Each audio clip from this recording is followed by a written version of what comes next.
My name is Jack Dorsey, and I grew up in St. Louis, Missouri.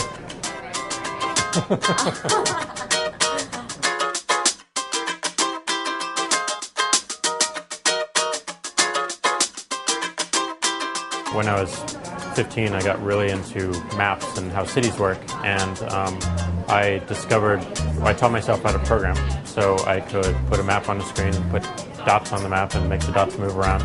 And then I found this open database of police cars and ambulances in Manhattan. I attributed that data to these dots, and suddenly I had all these dots that were moving around that represented ambulances and where they were and what they were doing. So that inspired the original concept, and that inspired me to get into dispatch and move to Manhattan and work for the largest dispatch firm in the world, and where I realized that there's one missing thing from this picture of the city, which are people.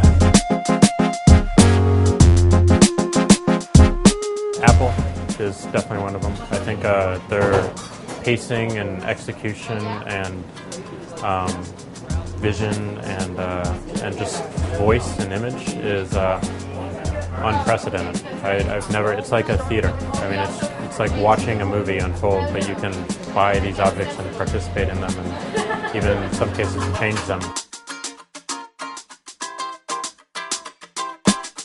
I think there's a tough decision every day. There was a tough decision every day with Twitter because you're pulled in so many different directions and you want to do so much, but you really have to focus the product. You have to be a really good editor, I think.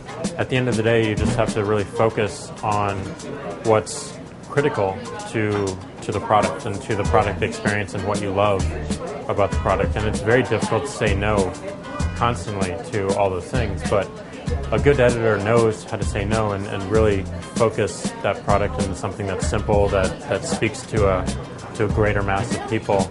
But it's still really challenging, and it continues to be a challenge. I love Radiohead. I think they're one of the most creative bands out there today. I think they're constantly evolving. They have an amazing catalog, and it gets better and better and more refined each time.